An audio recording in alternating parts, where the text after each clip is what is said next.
The candle in the west parlor of Ellingfold Hall had been lit at 6:30 that November evening, and by 7 it had already been snuffed once and lit again, for the housekeeper could not decide whether the room was to be used or only shown.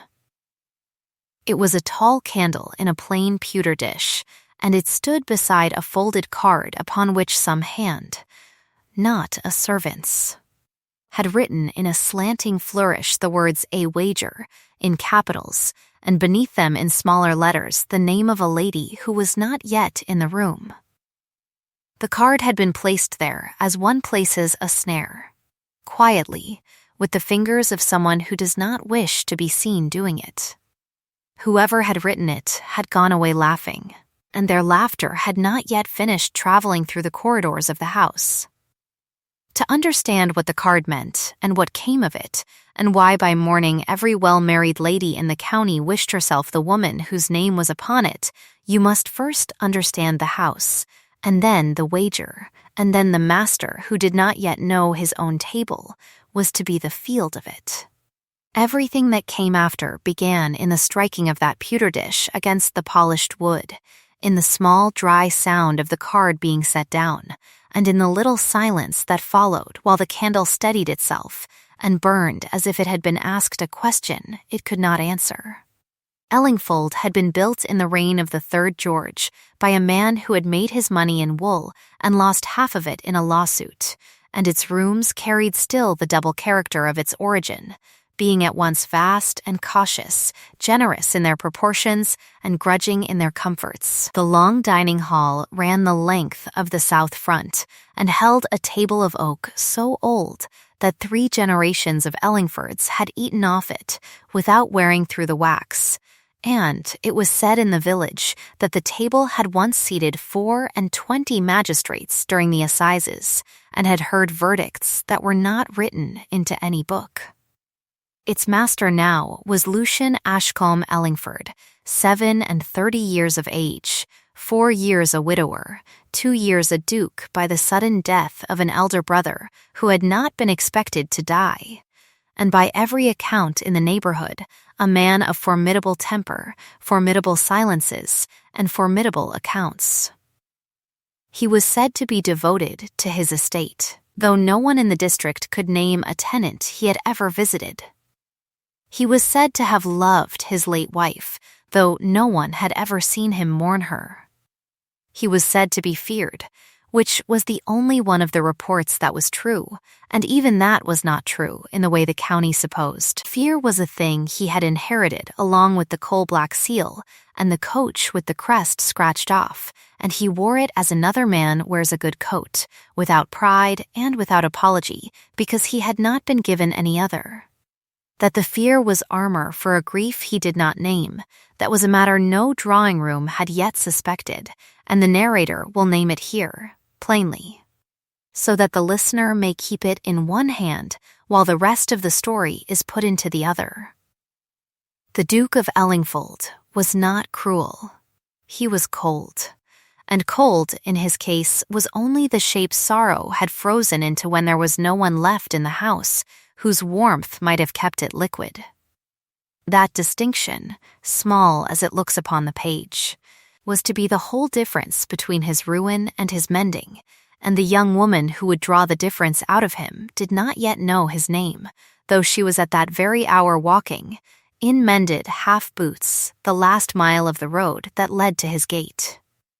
Her name was Marigold Wren, 26 years of age, of no fortune and no near relations except a great-aunt who had summoned her by letter 3 weeks before and had died between the writing of it and its delivery, so that the girl who arrived at the parish of Ellingfold on a raw November evening arrived to a household that had already buried its mistress and was uncertain whether to feed the newcomer or send her back.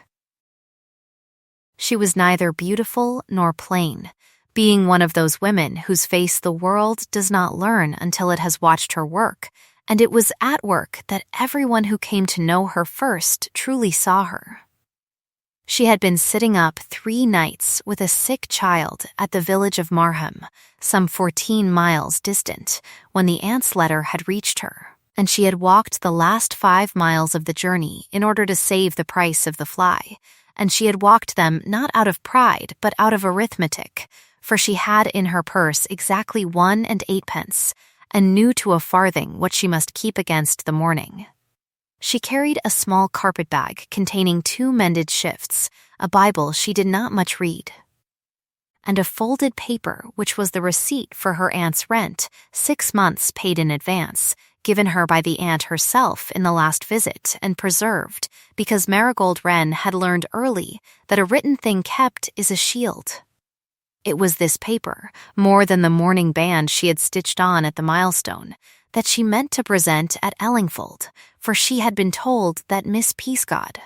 her great-aunt, had held her cottage of the Duke's estate, and it was Marigold's intention to ask, in plain speech, whether she might have the tenancy in her aunt's stead, being willing to take in sewing and mending to pay it out. She did not expect to be received. She expected to be refused, and refused politely, and she had rehearsed, along the last mile, the words she would use to hear the refusal without wincing. What she had not rehearsed, and what she could not have rehearsed, was the sound of laughter coming from a lit window as she passed the courtyard, and a lady's voice saying, quite distinctly, that no woman of no fortune had ever sat at the Duke of Ellingfold's own table, and would not while the present company drew breath. Marigold did not know that the lady was speaking of her. She only knew that she was cold, and that she had been walking for a long time, and that a door somewhere above her was about to open. She did not stop. She went on. And it may be said here, and will be proved later, that of all the small decisions Marigold Wren made in her life, the decision not to turn back that evening was the one for which the largest number of strangers in the years to come would silently thank her. The laughter she had heard belonged to a party of 6 who had been dining at Ellingfold that week upon the Duke's cold civility and the housekeeper's warm mutton.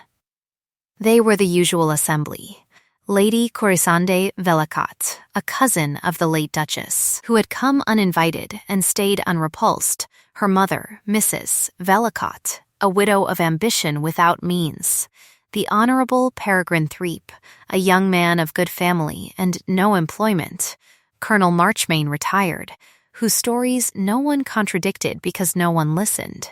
the vicar, Mrs. Doddridge, who did not approve of the party but wished to keep the living, and old Aunt Honoria Ellingford, 76,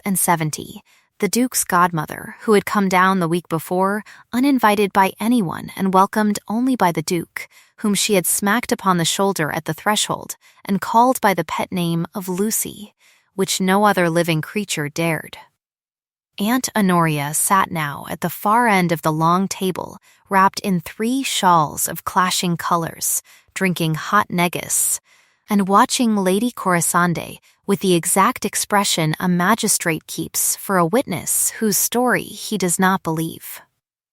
It was Lady Corisande who had proposed the wager. She had proposed it at the sweet course, upon hearing the housekeeper mention, in that casual way housekeepers have, that a young woman had arrived at the servants' hall claiming kin to old Miss Peascod and asking to see his grace. Miss Peascod had been a laundress before she was a tenant, and the connection had struck Lady Corisande as delightful. She had leaned forward, her white shoulders catching the candlelight in the way she had studied at Bath,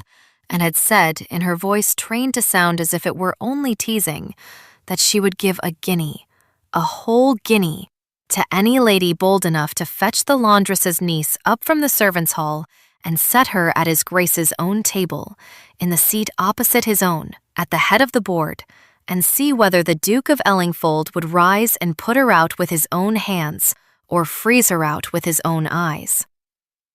It was, she said, a matter of some interest to the neighborhood which he would do first. The gentleman laughed. Mrs. Vellicott laughed. Mr. Doddridge coughed. Aunt Honoria did not laugh. She set down her negus, and she looked at Lady Corisande as at a small, unwholesome thing found in the pantry. And she said, in a voice quiet and clear as a struck bell, that she herself would give not a guinea, but 10, if the young woman from the servants' hall would consent to be so used, and she would give 20, she added, if she herself might arrange the placing of the chair. The gentleman stopped laughing. Lady Corasandi's smile did not falter, for she had been trained not to let it, but a small pink came up under her powder that was not put there by the fire. Mrs. Velicott began to say that of course her daughter had spoken in jest. Aunt Honoria answered that she also spoke in jest, but that her jests, unlike some, were paid for in full. And she rang the bell. She rang it twice, sharply, before the parlor-maid appeared, for the parlor-maid had been listening at the door and had to compose her face. Aunt Honoria bade her go down to the servants' hall and ask the young person lately arrived whether she would do the mistress of Ellingfold, for such Aunt Honoria named herself, being the only lady of the family present and older than the wallpaper, the favor of stepping upstairs to take a little supper with the company, and to say further that a chair had been prepared for her at the head of the table, and that no explanation of the arrangement would be required of her, and that she was to eat and drink and speak as she chose, and be at ease, for she was among friends. The parlor-maid, whose name was Susan, and who had already conceived that unshakable loyalty which the humble sometimes conceive at first sight for the dignified, curtsied and went. Lady Corasandy, who saw now that the trap she had baited had closed upon a different neck than she intended, tried to laugh again, and the laugh came out thin. Peregrine Threep, whose face had gone red beneath his sandy hair, said, in the voice he used at his club, that he supposed there was no harm in a bit of fun, and Aunt Honoria turned her head an inch, no more, and looked at him, and said that she was glad to hear him say so, for if there had been harm, she should have known where to send the bill. The vicar folded his napkin very small. The colonel discovered that his wine wanted refilling. The Duke of Ellingfold, who had said nothing during the whole of the wager, and who had heard every word of it in the flat interior stillness he had cultivated as another man cultivates a garden, now lifted his eyes from his plate for the first time since the sweet course.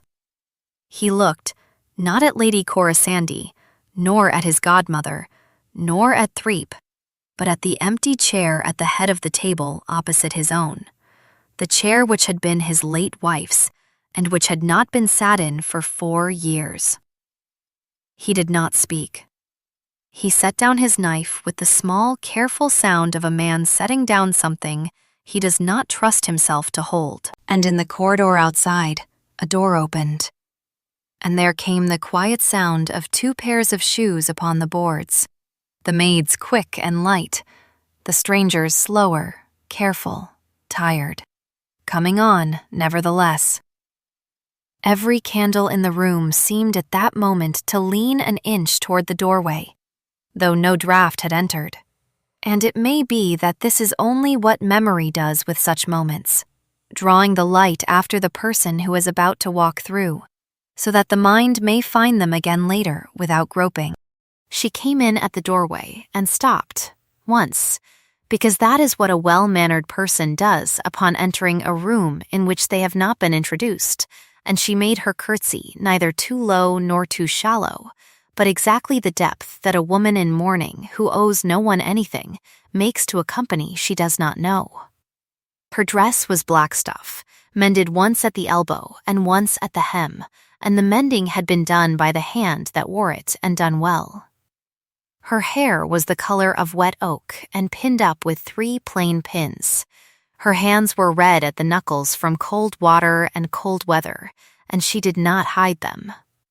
She was not a beauty. She was better than a beauty. She was a woman at whom a stranger looks once and does not know why he looks again, and looking again finds that he has learned something he was not told. Aunt Honoria rose. Aunt Honoria, who had not risen for a countess in 12 years, and walked the length of the table with her stick, and took Marigold Wren by the elbow with a grip like a mild vice, and led her to the chair at the head, and said, loud enough that every ear in the room heard it and no ear could pretend not to have, that this was Miss Marigold Wren, great niece to the late Miss Peascod, come to keep the tenancy her aunt had paid for, and to eat her supper first, since she had walked 5 miles for it. Then Aunt Honoria pulled out the chair herself and set Marigold in it, and said over the girl's head to the whole assembled table that any person present who had an objection to Miss Wren's being where she was might state it now, and might state it clearly, so that it could be answered clearly. And she waited, and no one spoke. She then said, in the same clear bell of a voice, that any person present who wished to be somewhere else for the remainder of the meal might rise, and no one rose. And then she sat down in her own chair again and said to Marigold, in the softest voice she had used all evening, "Eat, child. The mutton is cold, but the bread is good." We will take a very short break here.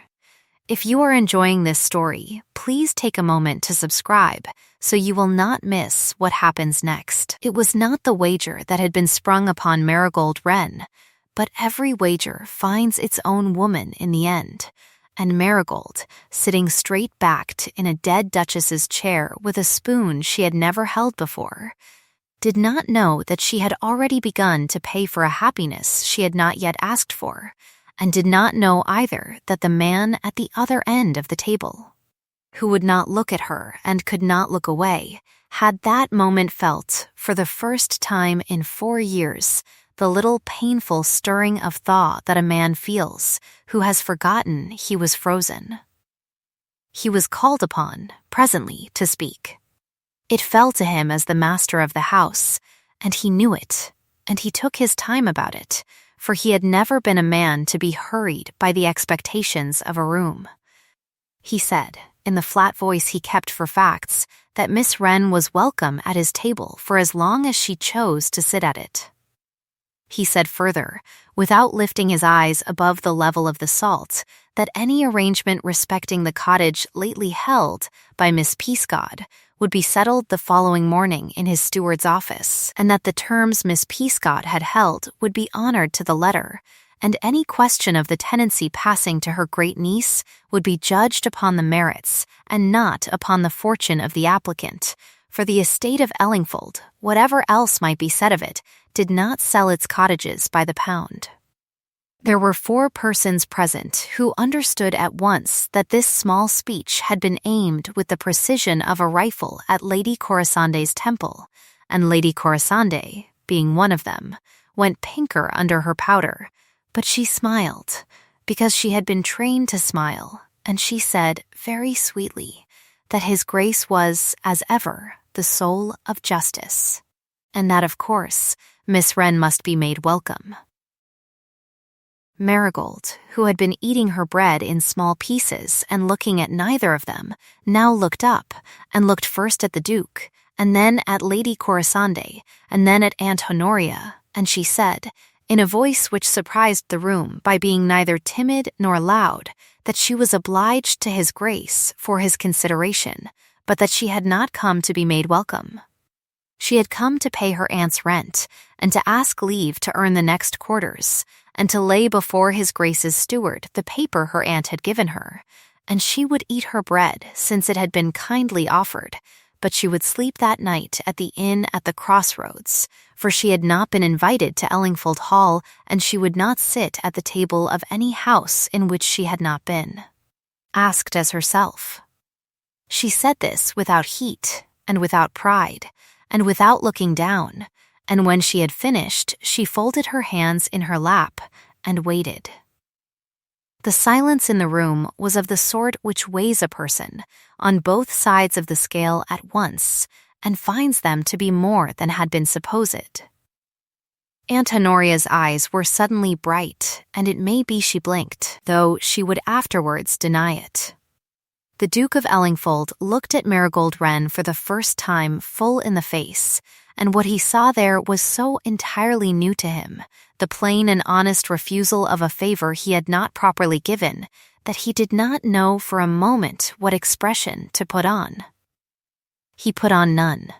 He said only, evenly, that Miss Wren spoke justly, and that she had his apology, which he had not thought to offer, and which she had earned within 5 minutes of sitting down, and he begged her, since she had walked 5 miles to reach his gate, to consider herself a guest of the house that one night, upon the same terms as his godmother, which was to say upon no terms at all, and that in the morning she should be free to go to the inn or to stay, as suited her. And no shadow upon her either way. He did not smile. He was not, in those years, a man who smiled.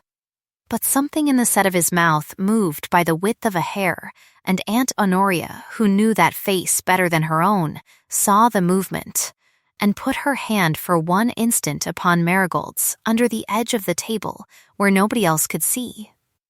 It was not a caress. It was the signal a general makes to a scout who has taken the ridge.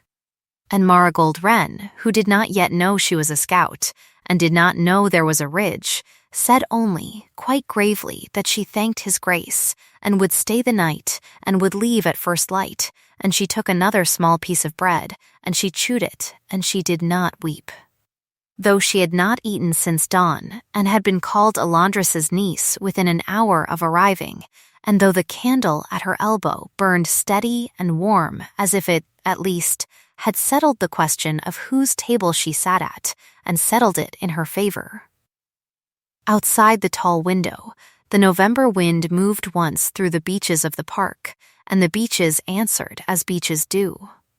with the sound of a thing very old, approving of a thing very small, and a single leaf, brown as tea, drifted down past the glass, and neither the Duke nor Miss Wren saw it fall, though the reader is asked to remember, for it will fall again at the end of this story, and mean something else. So the wager had been laid, and had been answered, and had already begun to be paid in a coin that Lady Corisande Velicott did not carry in her purse, and the true business of Ellingfold Hall, which was not, as the neighborhood supposed, the marrying off of a duke, but the mending of him, was, at 7:30 upon a raw November evening, quietly and without any person in the room quite knowing it, begun. Thank you for listening to this story all the way to the end. Tell us in the comments which city you are watching from, and what this story made you feel. And do not forget to subscribe, so you will not miss the next story.